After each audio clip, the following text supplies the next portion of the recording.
Revue de la presse du Sahel. Voilà monsieur, bienvenue à tous dans votre quotidienne revue de presse du Sahel et nous commençons au Burkina Faso. Sapouy Tabaski 2025, la décision d'interdiction de la vente du bétail aux abords des routes saluée, titre l'agence d'information du Burkina.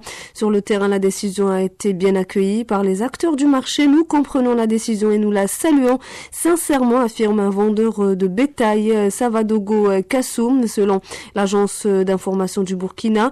Même son de cloche du côté d'un des acheteurs, Yanogo Issouf, qui estime que l'État veut simplement organiser le commerce du bétail pour éviter le désordre et cette mesure est salutaire.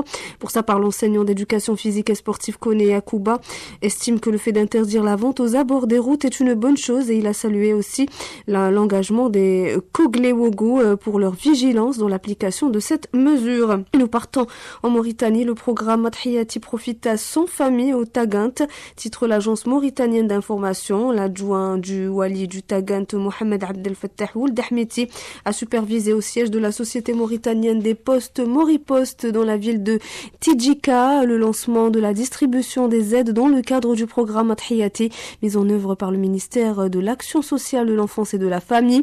Ce programme bénéficie à 100 familles vulnérables de la wilaya dans le cadre des efforts déployés par l'État pour soutenir les catégories les plus vulnérables et promouvoir la solidarité sociale, notamment à l'approche ou pendant Eid al-Adha. Et pour finir, poursuite de la visite de travail du ministre de la formation professionnelle et technique dans la région de Maradi, titre l'agence nigérienne de presse. Le but de ce déplacement est de s'enquérir des conditions de travail et le fonctionnement des centres et collèges de formation professionnelle et technique de la région. Après Kornaka et Dakoro, la deuxième journée de cette visite a conduit la délégation ministérielle dans le département de Bermo, où elle a visité le collège d'enseignement technique de la dite localité. Créé en octobre 2014, ce collège compte 47 apprenants, dont 33 garçons et 14 filles répartis dans les filières bâtiments et construction métallique. Il ressort que ce centre a un besoin de formateurs dans des filières techniques, des professeurs de français et l'ouverture d'autres filières comme couture pour les filles. Et c'est la fin de cette revue de presse du Sahel. Merci pour votre écoute.